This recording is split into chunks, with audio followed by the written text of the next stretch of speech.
Hey now, we are getting over, and I am the Silver King, Adam Silverstein, here to lead you through these hard times. With the latest NXT edition of your favorite professional wrestling podcast. That's right, Getting Over is back once again, this time with an unexpected, unplanned episode coming out of NXT New Year's Evil on Tuesday night. The Silver King simply had a lot to say about that show in particular, moves being made with the WWE main roster, and I figured, well, you know what? This is my show! My show! And if I want to do a special edition of the Getting Over Wrestling podcast, well, doggum it, I have the right to do exactly that. So we are here on a Wednesday to break down, like I said, everything that happened on NXT New Year's Evil and take a look at some of the talent call-ups making their way to the WWE main roster, evaluating the decision-making process by WWE, and really taking an overall look at where NXT is now headed in 2026 with seemingly so many major names getting the call up. So we have a loaded show for you today, unexpectedly, and we have a loaded rest of the week as well. Before we get into that schedule, allow the Silver King to remind you that here on the Getting Over Wrestling podcast, it's all about the fight. So head over to Apple Podcasts and Spotify, leave a 5-star rating on Apple, take a little extra time, leave a 5-star written review. If you do, we will read it live right here on the show. Don't forget to follow us on social media at Getting Overcast on Twitter and Blue Sky. You get episode drops, news, analysis, highlights, all that good stuff. You can send in questions and comments for the show as well. On YouTube, when you subscribe there, you can listen to our audio episodes and you can watch full-length video interviews. No matter where you want to find us on social media, you can do it at Getting Overcast. Now, I mentioned circling back to talk about scheduling here for the Getting Over Wrestling podcast in terms of the end of the week. Obviously, the 2025 Getting Over Awards, aka the Meaties, that is still to come. We are also going to talk all things AEW and Hiroshi Tanahashi's retirement, along with Wrestle Kingdom 20 from New Japan Pro Wrestling. That was, by the way, one of the reasons why I decided to do the NXT episode separately. I realized that episode, the latter episode, is going to have plenty of content on it. But I also don't know what Vintage's schedule is like originally as I was beginning to tape this show. The idea was to give you guys the awards on Thursday this week and then do the NXT and New Japan show on Friday. However, there may be a conflict with Vintage. So the Getting Over Awards may actually come out on Monday. Point being, I don't know the date. I'm not sure when the award show is going to transpire, but it will be at the latest on Monday, the earliest on Thursday. Either way, you're going to get at least 3 episodes this week, possibly 4. With that said, let's get into breaking down NXT New Year's Evil because an absolute ton happened on the show. This was as chaotic, entertaining, and frustrating of a 2-hour wrestling show I've ever watched. Nothing negative happened, let me be clear about that. But so much went down that was strange, odd, convoluted, and or surprising, despite being a legitimately great, entertaining show for 2 hours, that at the end of many segments, I found myself saying, huh? Like, WTF? Like, what the hell just happened? So we're going to go ahead and break everything down segment by segment as we always do. I'm going to give you my unvarnished live thoughts on what transpired. And at the end of this breakdown for NXT New Year's Evil, we're going to go over a number of superstars who are definitively getting called up to the WWE main roster. And I'm going to give you an entire breakdown about whether it's the right move, how their NXT careers transpired, expectations going forward, the way they need to be booked immediately, so on and so forth. There may be a little bit of repetitiveness from things I've said previously and, comments I may make as I break down these segments and whatever comes to my head. But I did want to kind of categorize that out for the latter portion of the show. That way we could spend time discussing these superstars individually, in addition to how I felt about them as these segments transpired one by one on Tuesday night. So Ricky Saints wound up opening NXT. More on that later. He said he needed NXT in 2025, but NXT needs him in 2026 because he ain't going anywhere. He's not running for his life like Trick Williams and Javon Evans, choosing free agency rather than continuing to compete with him. He called himself a natural-born star juxtaposed to those WWE is trying to create, saying he's now 1-1 with Oba Femi, and while he slipped, he would put NXT back in his hands when they rubber match. Strong promo from Saints. I'm not sure he's generating the reactions that I've expected, NXT has expected, Ricky Saints has expected. It's tough to tell because of the smaller audience. Everything he's saying and doing is right on. There's nothing wrong with it. I'm just not sure how much the crowd is caring about him or connecting with him right now. We're going to find out sooner than later, but it's pretty clear that as 2026 begins, WWE sees this guy as probably the standard bearer for the men's division over there, at least for the majority of the year. The way Saints spoke about Evans grouping him in with Williams, it sure sounded like we were being told Javon was not coming back to NXT, as I have been hoping for the last couple of weeks. Back to Ricky, the confidence and promo were definitely there. They just got to figure out a way to capitalize on it and really ensure that we know that Ricky's a big deal and he needs to be treated that way, because right now he kind of feels like a mid-carder in a main event role where you believe that he believes what he's saying, but you don't necessarily buy into it as being the top guy in the promotion. The NXT Championship was the main event. Oba Femi defending against Leon Slater. Both before and after the break, Oba straight tortured Leon with clubbing blows. Slater eventually dodged Femi into the ring post and worked an injured left knee. Femi came back with a lariat and chokeslam, but as he was running through a barrage of European uppercuts, suddenly his knee just gave out. Slater capitalized with a delayed body slam and a springboard kick, knocking Oba off the apron. Then Leon followed with his massive tope cannonball over the ring post. Femi got knees up to block the Swanton 450, but Slater countered a cover into a crucifix pinning combination for a perfect, I cannot stress that enough, 2.99 kick out. There may not be a closer one this year. Again, I have not seen Hiroshi Tanahashi's last match, and Kazuchika Okada is among the kings of that, so maybe I'm wrong. But in terms of matches I've seen, I don't know that we're going to get a closer one this year. Oba then caught Leon running at him, landing Fall of Grace to retain the title. Femi taunted Slater with the strap after the bell, despite escaping by the skin of his teeth. And this was exactly the match that you should have expected coming in. There was no way Oba was dropping the title to Leon. Even if he wasn't a TNA wrestler, that would not have happened. Femi gave Slater a lot. He sold his ass off over the final third of the bout. The false finish at the end was perfect. And the result was a legitimate main event that capped an extremely strong show. 3.75 stars, B+. The match only went 11 minutes. Had it gone longer, I probably would have given it a much stronger grade, but that requires more content, and you're not going to get that again in an 11-minute run. As I said, though, basically nothing happened Tuesday night that did not leave you as a viewer saying, huh? In this case, as Femi did his signature spotlight pose after the bell, I just assumed Tony D'Angelo was finally going to attack him. Instead, NXT cut to a backstage segment where Ava formally announced that Javon, Trick, and Jordan Grace, those three names, were all fully called up to the main roster. She mentioned Lash Legend as well, but she's been up there for like 2 months already. This was despite us, by the way, seeing Jordan earlier in the show. Then NXT flipped back to the ring, which was completely empty, with an NXT title sitting underneath a spotlight on the canvas as Tony D watched from the crowd, indicating that Oba has vacated the title as he is similarly being called up. Again, we never saw Femi do this. He just left it there and was off screen. That on its own is flummoxing. Having Oba leave the territory without dropping the strap after just winning it back from Saints 1 month ago, I could not wrap my head around it.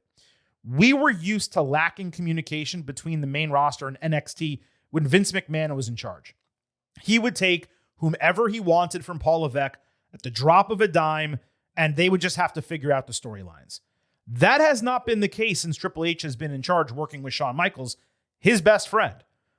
Sometimes sudden changes would get made because someone is needed, sure, but not wholesale like this. I am 100% convinced that Triple H pulled a Vince in this regard. It has to be the reason. Otherwise, this all doesn't make sense. Remember, Ricky beat Oba when it should have been Javon taking the title off of him. If that happened back in September, Evans could have gotten his big win over Femi and done a 3-month reign before dropping it to Saint, and we wind up in a much better place. Oba and Javon are on the main roster. Javon gets his title run, and Ricky is then the champion. Instead, Javon never wins the title. Oba ends Ricky's reign after 2 months for no reason, and then he drops it back after 30 days without even putting someone else over. The only explanation can be that these call-ups altogether came as a surprise, or at least were not as planned as we would hope that they were. Otherwise, in hindsight, none of this fits together at all. I said this a couple weeks ago. If you want to call Oba up, okay, let him remain NXT champion. That's what happened with Kevin Owens. It completely worked. I would also say if you want to call Javon up, okay, let him continue being in the running for the NXT championship and allow him to work both territories. I'll come back to that in a second. But if you kept Oba as champion, then you're telling people on the main roster who would see him carrying that title, hey, this guy's pretty awesome. Where did he come from? Oh, NXT. I should probably watch that product. And since he's still champion, I know that he's also going to be wrestling there. And again, Oba Femi is 27 years old. So a main roster call-up is not odd. Evans is 4 months away from being 22. What is the rush in calling him up to the main roster when he could have gained experience atop NXT through the summer before making that move? Why is he not pulling double duty on both shows so he could beat Oba, take the NXT title, and they could have done it at this New Year's Evil, by the way, and then he could have taken it all the way to Stand and Deliver Javon and lost it? Why is WWE being so regimented with the status of these guys when you have people like Chelsea Green who work in NXT regularly despite the main roster being her full-time job? Why could Javon not have had NXT as his full-time job and make sporadic appearances on the main roster as a signed Raw talent? All of this decision-making is dumbfounding to me. Even beyond that, Tony D has still done absolutely nothing since he has returned. He hasn't spoken once, and now, what? He's in the main event picture because he's standing in the crowd a couple times and he got Javon and Oba to leave the territory because they're scared of him? Like, what's that storyline going to be? You all know I'm a massive supporter of NXT. I should not be leaving a show with this many questions, and this is only us covering the first 2 segments. Super Cena at Dr. Thugonomics on Blue Sky wrote, and he said, if Ricky never beat him, that would have been a much more epic call-up. What a visual, though, of the title being left in the ring. That's exactly right. It's similar to what happened when Asuka got called up. She relinquished and never lost the title. She only vacated it due to injury, but as NXT champion, she went legitimately undefeated. Oba took a loss for no reason to Ricky, even if NXT didn't know it at the time. And that's after Tony D beat him in the North American title feud. It looked like they were circling back to that for the main title at least, but now it's going to be nothing. So that was the men's portion of the show. I mean, the men are also featured elsewhere, but that was the really big topic from that division. Let's move over to the women and the women's championship. JC Jane defended it against Kendall Gray. The challenger hit a top rope moonsault into all 3 heels ringside before Jane took over the match to the point that she regularly mocked Gray. Kendall eventually got a second wind, landing a slingshot double stomp and a leaping cradle DDT. Jane came back with a hanging neck breaker, and after Gray landed consecutive German suplexes, JC drilled her with a pump knee for an arm lift 2.9. This was a great spot. Kendall then caught JC on the top rope for a full toss avalanche suplex. They countered pinning combinations with Gray locking in an armbar. Fatal Influence double distracted. Ren Sinclair took rolling encore for helping her friend on the apron. Kendall locked the armbar back in for a great false finish, but when she tried an Oblivion-like move off the ropes, Fallon Henley grabbed a hold of JC's tights. Kendall bounced backwards, and Jane capitalized, landing rolling encore, coming back at her to retain the title. What an effing match. What an effing match. Kendall is a phenom. The praise for her sounds like it's too loud. In reality, it's not loud enough. Her ceiling in ring is female Kurt Angle. And she's flashed enough personality where it's believable that she can develop that part of her game over the ensuing years, just like Kurt Angle did. You got to remember, when he debuted in WWE, he was a very plain character. They turned him heel, and then eventually he picked up all the comedic aspects. I'm not saying she needs to mirror his career, but I have a feeling that with her personality that's already shining through in large ways with Ren Sinclair on social media, I think she will get there in due time. I don't have much of a question about it. She's going to be an all-around performer. This match had no business going as hard or being as hotly contested as it was, yet both of these ladies delivered. The arrow continues to point way up on JC. She has transformed herself into a legitimate top-level superstar who could slot into the mid-card on Raw or SmackDown with the greatest of ease. Again, she and Fallon should have been on the main roster already. Hell of a match. The best part of hour one, the best match on the show, 4.25 stars A. This was perhaps the one segment where I was not left scratching my head by the time it ended. Sean McDermott at I'm Bored Brother wrote in, he said, Kendall is already what they have been trying to make Maxine out to be. Yes and no. From a in-ring standpoint, she's light years beyond Maxine, B-Fab, Michin, and many other women on the main roster. Not all of them, but another portion. Certainly Zelina and others. In ring, she's incredible. As a character, she's not where Maxine is, but the presentation of Kendall is more successful than Maxine because you know that she's legit. And Maxine is trying to become legit after having already won the championship. So I don't know that comparing those two names is perfect. Maxine also gets better responses on the main roster than Kendall would if she was randomly to get called up. But, the ceiling for Kendall is, let me put it this way. The ceiling for Maxine has already been reached. Becky did it for her. And when the time came on Monday night for Dupree to prove that she deserved to remain in the mid-card, she did the opposite. She sank. The ceiling for Kendall Gray, the floor for her is a mid-carder. So her floor is Maxine's ceiling. The ceiling for Kendall is top women superstar in WWE. I don't know if she'll ever get there. She doesn't have the size component. That is limiting in many ways, but the legitimacy is there. The talent is there. It's incredible. Influence got into it backstage with Zaruka. They all jawed back and forth before Sol Ruka told JC she would be coming after her title in 2026. The heels obviously used this as a wedge-driving opportunity, saying they thought the faces were focused on winning the titles together. This tag team really needs to blow up sooner than later. It's been like 4 months of them shading one another, competitors trying to split them apart. Shit or get off the pot with Zaruka, okay? What are we even doing with Zarya specifically to this point? On an unrelated note, the face paint that she wears, it does not work. She needs to move away from that. She's a nice looking woman. Just be yourself and be a monster and dress appropriately. The face paint, it's just odd to me. It never looks right. And I don't understand why they are so stuck on her, donning that when she's not the, Fallout inspired, desert warrior or whatever she was supposed to be, desert monster, when she originally debuted with the company. She's in a team with a baby face and laughing and happy-go-lucky sometimes.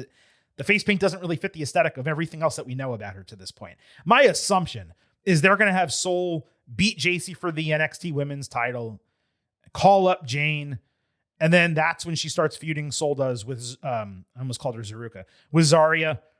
That's the only thing that makes sense to me. And maybe that's why they didn't want Sol to lose either of the other titles clean. One she was injured for, the other Zarya lost on her behalf because they didn't want her to take L's before she was going to be champion. I don't know. I think people can lose matches and WWE protects people way too much. It's ridiculous. Now, before we continue on here, I do need to remind you that whether it is NXT, Raw, SmackDown, Premium Live events, these days the Silver King is watching all of them on Netflix, and I'm doing so with NordVPN. It's easy to set up. It's a drastically better viewing experience.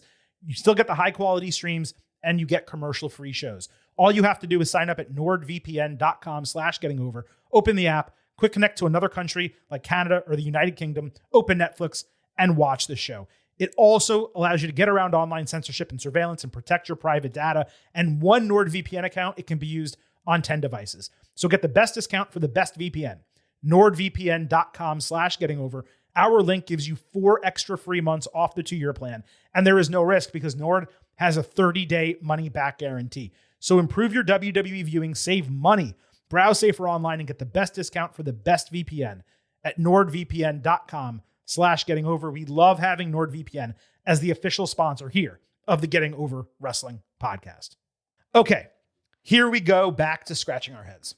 The North American Championship, Thea Hale versus Blake Monroe. This was set to open the show, but Blake attacked Thea from behind during her entrance and straight up destroyed her, defenestrating the neophyte through the barricade until she got physically pulled off her. Hale sold injuries as the show continued around her. Hot start to the TV program. Unfortunately, this match never happened.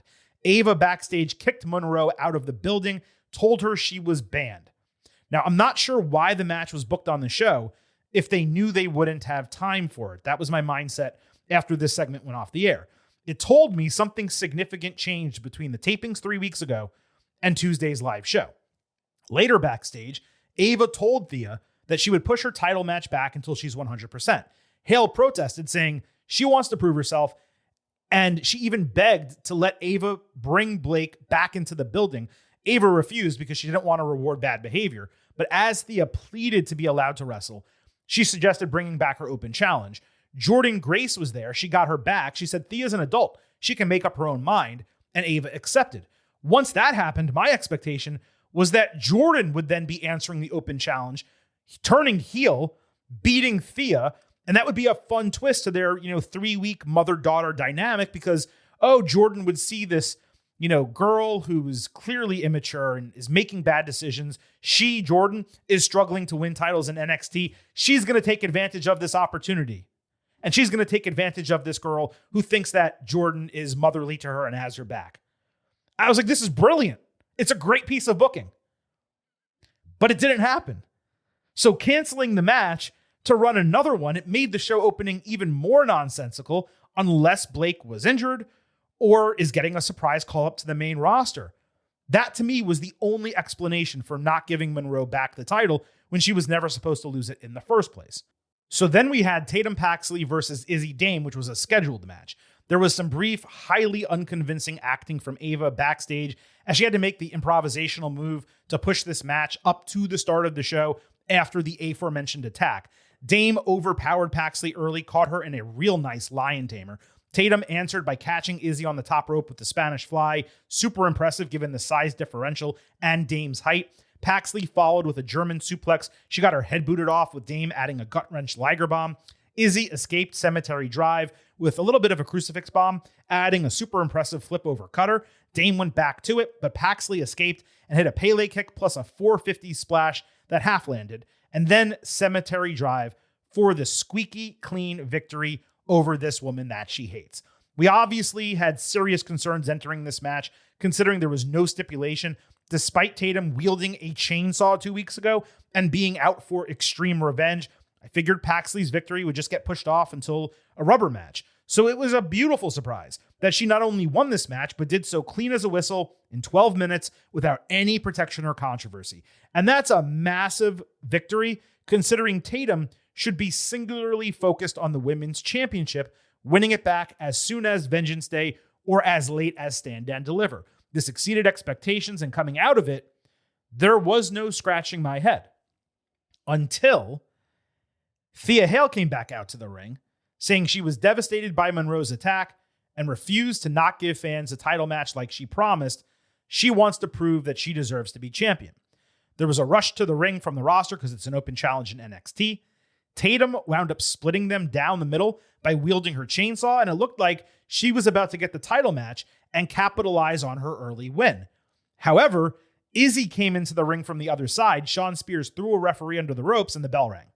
So the woman who just lost clean moments earlier was suddenly in a title match. Now, to be fair, it was an open challenge, and she was an unexpected challenger for all the aforementioned reasons. So it played to that degree, but still she lost a match within the hour, just like Naomi lost to Jade Cargill before cashing in Money in the Bank at Evolution, just like we have seen this happen and transpire so many times historically in WWE. Seth Rollins lost to Randy Orton, and then he cashed in Money in the Bank at WrestleMania, and so on and so on. Izzy got knees up to block Thea's springboard senton. Dame then caught Hale on a tope suicida, chokeslamming her into the announce table. Thea was efforting a Kimura lock on Izzy while they were jostling on the ropes, but Dame was able to counter her into an avalanche Dame over. The Liger Bomb, I guess that's the name of the move that they didn't use earlier. Never knew that. And she got the win to become the new North American champion in 10 minutes. You know, if Blake was not going to win back the title and Jordynne was not going to be the one to answer the challenge, why did NXT feel like it was necessary to take the strap off Thea so quickly? Sure, Hale won the title as a fluke, and it necessitated a real reason to flip it back to Monroe. But if you're not going to correct the error, why not give her at least one successful defense or a month-long reign? I realize the pre-match attack gave her an out, but Izzy fought and lost a match on the same night as well. Hale came across like a total fluke when she could have at least been established a little bit before making this move 7 days later. The booking here was really confusing. That's not even repeating the fact that Izzy lost earlier in the show and now has a title while Tatum won and does not. This really should not be a rubber match for the title, especially considering I don't imagine Paxley would beat Dame in that scenario as a brand new champion. If this is all rectified with Paxley winning the women's championship by mid-April, okay. If it's not, and it doesn't seem like it's going to be because Sol Ruca seems to be the next champion, then I'm just lost at the decision-making here. I don't know why they would do this unless they build Paxley into beating Dame for the title also. And then it's like, well, why did you put it on her in the first place? So here's where I'm scratching my head. Separately, NXT needs to make the open challenge deal on its brand more sensible. All the people rush out from the back. The referees are stopping them from getting into the ring. Why? The entire point is for someone to get there first and ring the bell. If you want them to rush out, they need to be brawling with each other, preventing themselves from getting into the ring. I like the chaos element. It's different from the main roster in that respect, when one person or two people sometimes go out. But the way they operate it really does not make that much sense. I digress.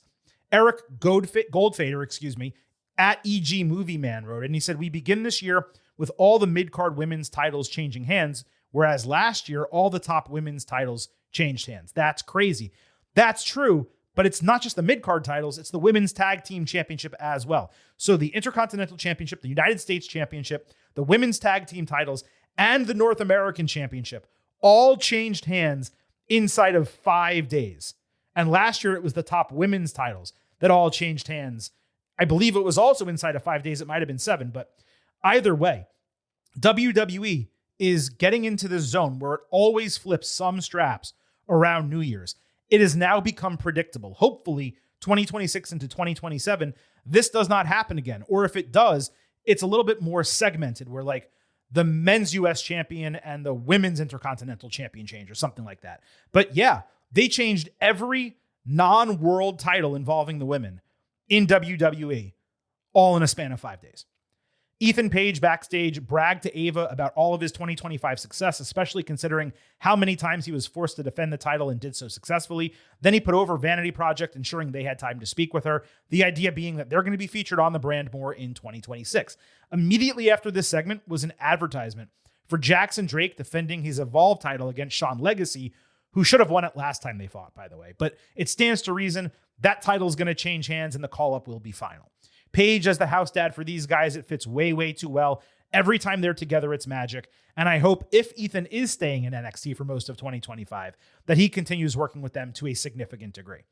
There was a straight chaotic NXT high school backstage segment where Vanity Project tried to chat up Lola Vice, who was obviously not having it. Hank and Tank came in to get her back, with Lola angry that Izzy just won the North American Championship, considering she beat Dame a couple weeks ago, so she now deserves an opportunity. And you know what? Fair enough. Vice said she had to take care of Kalani Jordan first before she worried about that. Lonnie overheard her, despite being in another room, I believe with the door closed. But she completely lost it, like World Star style. She pulled the heel off of her foot, threw it at Lola, and there was a big pull-apart brawl, and the segment, like I said, just descended into chaos.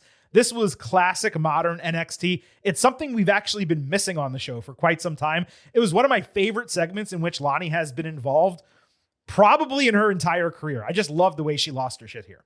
So Paige later hit the ring, promoting about all of his successful defenses across companies, challengers, locations, and situations. He said that he's clearly the main champion of NXT, and Femi should be watching his back because he's the true main event of the brand. Jasper Troy, of all people, interrupts him. The stupid Speed title literally hanging from his stupid fake chain wrapped around his neck. He said he's the monster of NXT, and the Speed title won't be the last one he holds in 2026. Dude, it shouldn't be the first one that you're holding, okay? So production cut off the end of his promo by playing Josh Briggs' entrance. So Briggs said his normal shit about being the best big man, and then Stax interrupts, saying he's more international than Paige, considering he's literally the TNA International Champion.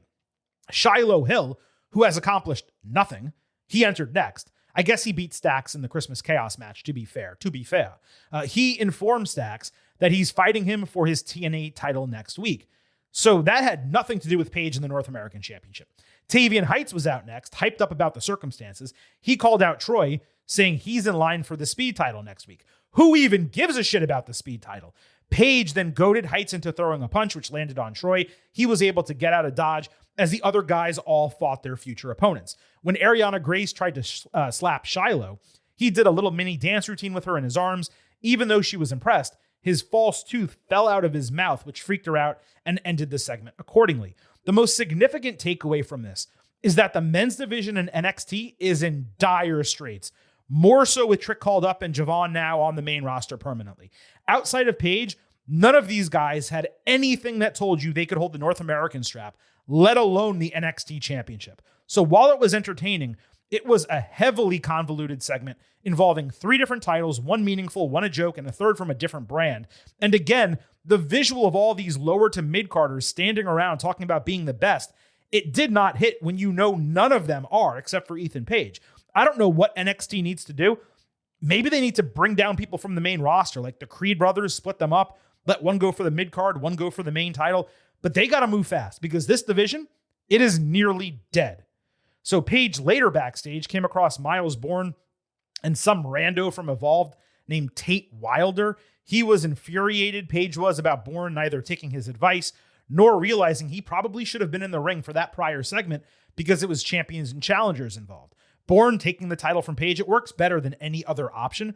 But the question then becomes, what happens to Ethan? Does he get the main roster call-up? Does he move back into the main event picture with Ricky and Tony D because Oba's gone? I guess we'll see. Joe Hendry backstage demanded from Ava that he fight Dion Lennox next week in a no disqualification match. I thought he was called up to SmackDown. I guess he wasn't. Ava correctly pointed out that would work to his disadvantage because he would simply be outnumbered. So he promised to find some people to get his back. That way he would be free and clear for the one-on-one. It sounds to me like this should be a lumberjack match, and I don't know why it's not. That's the setup that they're giving us, but okay. Anyway, it looks like Hendry, I guess, is pulling double duty on NXT and SmackDown, which is confusing why he's able to do that, if so, and why others like Javon Evans are not allowed to do as much. Hendry tried to pitch out the mud backstage. They were not having it at all. Then he pointed out, hey, if you guys help me, then you're going to get in the way of the tag team champions and you'll be able to possibly challenge for the titles. And once he said that, they were on board. There was an introductory vignette for, I'm going to botch this, Ilio Lafleur, a Frenchman luchador in a mask who said he put wrestling on the map in his home country. He talked about wrestling since he was 16 with 10 years of experience in the industry. His former name, this is the one I'm going to botch, Egol Blanc. Hopefully that's right. And he also said that he wrestled in AAA recently. Lafleur is a relatively small dude in stature. I'm really curious to find out like what his ceiling is going to be. A French luchador who's undersized with long hair in WWE. I'm not saying it can't work. I'm just saying nothing like that's ever worked before. Meanwhile, this was another episode with no Jada Parker, completely unexplained absence still. I'll tell you something else. Nikita Lyons showed up on screen here. I still have zero belief she will ever succeed in WWE, but she looked like she really got into shape and dropped a serious amount of weight. Maybe that's what she needed to get her knees working again. Her attire was way, way better. It was kind of shocking to see Nikita and be like, you know what? Like she could actually maybe work. But again, the ring work has been terrible. And that's what's most important. So, I guess we'll find out if she does end up showing up on NXT again. I did not mention it earlier, so I would be remiss if I didn't remind you before we continue that here at Getting Over, I happen to love the number 5. And I hope you do as well. $5 a month, $50 for the entire year. You can become an official Getting Overhead. Just visit buymeacoffee.com/gettingover. Sign up. You'll get bonus audio, the fastest 5 minutes in professional wrestling, instant reactions to every major show, and exclusive news analysis posts every week. Again, support us. Get some extra content. buymeacoffee.com/gettingover. So now that we've broken down NXT New Year's Evil, since we have extra time on this show, let's take this one-by-one look at the talent being brought up to the main roster, whether it was the right time for them to leave, where we'll see them fitting, and whether they're going to potentially create any issues such as a logjam in certain areas. So we'll start with Trick Williams.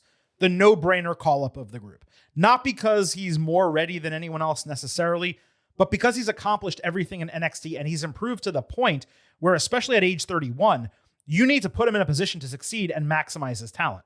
Despite the wrestling not being top level and Trick still badly needing a new finisher, he does have a WrestleMania main event ceiling. Whether he will reach that obviously remains to be seen, but there's too much charisma and character there to not get his career rolling, and we now have seen him work in every phase: babyface, heel, tag team, mid-carder, main eventer. So I have no qualms about Trick's call-up, nor the timing of it or his introduction. They nailed it. Williams probably needs to have a mid-card title before 2026 is out to justify the move, and given he's on SmackDown with the United States Championship regularly being defended, that should be a non-issue. I cannot imagine he takes it off Carmelo Hayes directly. That would be a huge mistake. You got to build their storyline and all their history separate. But if there's a buffer in between them, Melo drops it to a heel and then, or another babyface, and then Trick beats that babyface. That would make a lot of sense. I could see Trick being the one to end the open challenge as well, given it's his stuck-up character. So all in all, when it comes to Trick, this just makes sense. Javon Evans. Now, you know this one Silver King's going to talk about. He definitely has the talent. He's got the ability and the character. He's going to succeed on the main roster. His situation, though, it's the antithesis of Trick. Javon has accomplished absolutely nothing in NXT, and certainly not done it all. Beyond that, he's not turning 22 until April, so he's 9 years Trick's junior. And while it's going to be quite refreshing to have a still super young talent on the main roster, like it was when Roxanne Perez got called up, he would still be super young in 9 months after SummerSlam or even another year. Javon should have won the tag team titles with Cedric Alexander. He should have won the North American Championship at any point. He should be beating Oba Femi for the NXT title at Stand and Deliver on WrestleMania weekend to fully establish himself, end that storyline, and get his run with a top title in NXT to gain the experience and then move up in the summer around SummerSlam. And this is not I don't like it because they aren't booking it my way criticism. As I have laid out for years on this podcast, and by the way, I was dead on when it came to Roxanne, Trick, Braun Breaker, when I said the same thing.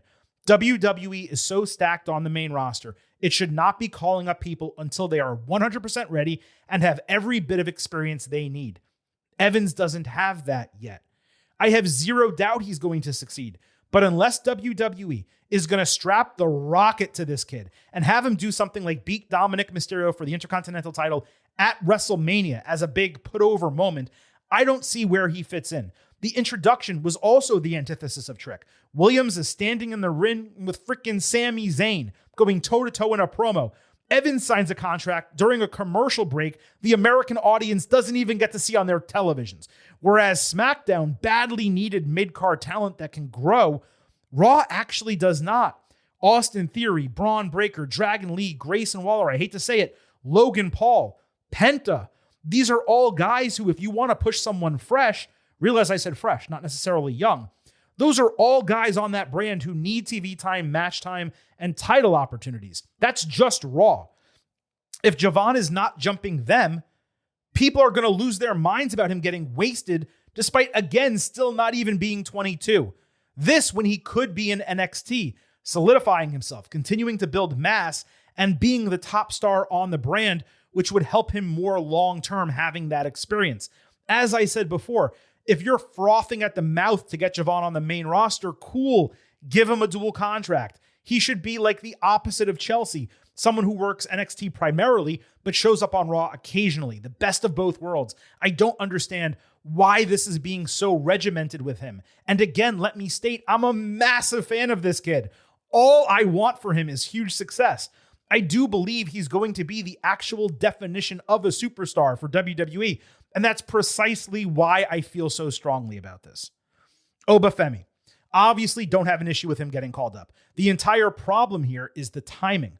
Relinquishing the NXT championship on TV while two challengers who previously defeated you are waiting in the wings, with Javon never taking down Oba to end his story and win the NXT title, when there does not appear to be a legitimate reason or mega need for the call-up that could have waited 4 months. That is perplexing. Now, if WWE is eyeing Femi as the guy to retire Brock Lesnar, and he winds up being Lesnar's opponent at SummerSlam in Minneapolis, and they feel like he needs as much time as possible to be built into a main roster monster who is believable to take this guy down, I can see that to a degree. But if you think about it, getting 4 months on TV as a Raw after WrestleMania call-up, that would have been more than enough time. As with Trick and Javon, you cannot call up Oba and have him just beat random people for 8 months. The guy's going to need a mid-card championship at a minimum, and soon. He's too big of a presence to just exist on either show. And that's why calling up Oba along with Trick and Javon, all 3 of them together, is a head scratcher. Because now you have 3 guys who all need immediate pushes simultaneously. If you pull Evans from the equation, if you kept him in NXT, okay, that is achievable. With Evans included, I don't know how WWE books all 3 guys well to the level fans will accept and appreciate in 2026. There is a greater opening in the main event picture on both shows than the mid-card, and that is where Femi should be headed sooner than later. So if the move is to debut, crush some folks, beat Lesnar, and be a world champion by the time 2026 is out, or at worst by a WrestleMania, that could absolutely play. But let's not forget, WWE has Gunther, Drew McIntyre, Jacob Fatu, to a smaller size degree, Braun Breaker, who fill those big man dominance roles. Breaker and Fatu are also in the youth camp, needing top-level pushes like Oba, as is Dominic Mysterio, as is Ilya Dragunov.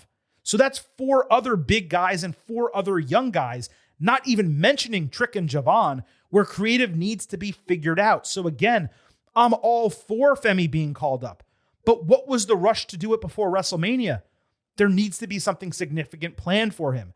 None of this is even to mention the relinquishing of the NXT Championship and the bare bones men's division that's being left in the wake of these 3 guys. WWE had just started rehabilitating it in 2025, and now it's barren again. Ethan Page should not be tasked with carrying it. Ricky Saints cannot do it on his own.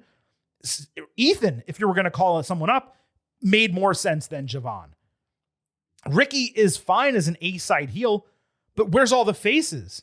It's going to be a really tough situation for this men's division because while Oba getting called up makes all the sense in the world, doing it alongside the other 2 and not spacing it out or waiting a year for Javon, it's just going to put them into this bottleneck that really, really concerns me. Now, moving over to the women, Jordynne Grace. There's less of an issue with her being called up than Javon, despite Jordynne similarly accomplishing nothing in NXT, losing every single title opportunity she was given.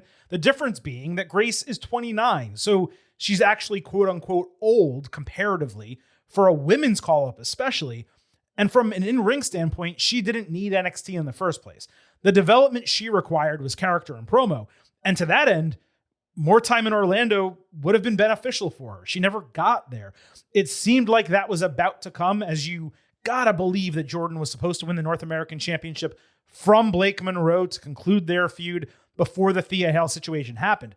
But that did not transpire. And so Grace leaves basically having just existed there for a few months. There is certainly an imperfect call-up in terms of the Grace one, but as long as she gets signed to SmackDown, which badly needs women for the main event and the mid-card, and we did see her show up there on Friday night, it could be the easiest and best transition out of the 4 people that we've mentioned so far.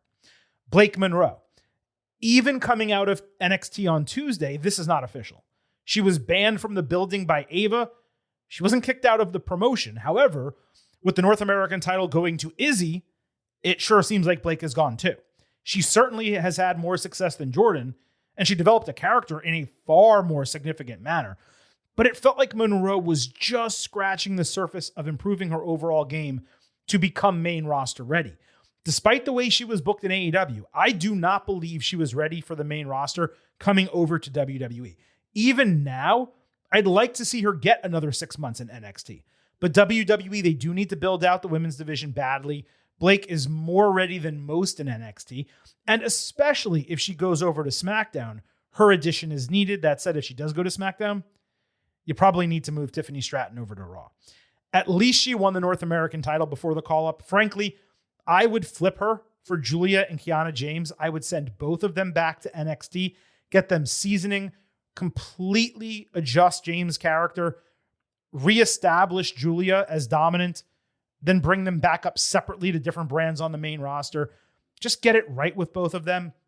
Maybe send down like Maxine Dupree and B-Fab. Let them actually work and see if they can level up and stay on the main roster. Michin, love her. I don't know that she's going to be there past 2026. I hope I'm wrong. It just seems like every time they try, it doesn't work. So we'll see what happens with Blake. We could go over any number of talent that are ready to get called up. But as I said earlier, and as I've said so many times before, it's flummoxing to me that JC Jane and Fallon Henley are still down in NXT. They're badly needed on SmackDown. Both can work in the ring. Both can cut promos. They can be a tag team. They can work individually. If JC goes and not Fallon, then Henley needs to be NXT Women's Champion. To me, Fallon has been ready even longer than JC. She just was not given the same opportunity for some reason. She was not chosen. But I'd have called up one or both of them before Blake, and possibly before Jordan too.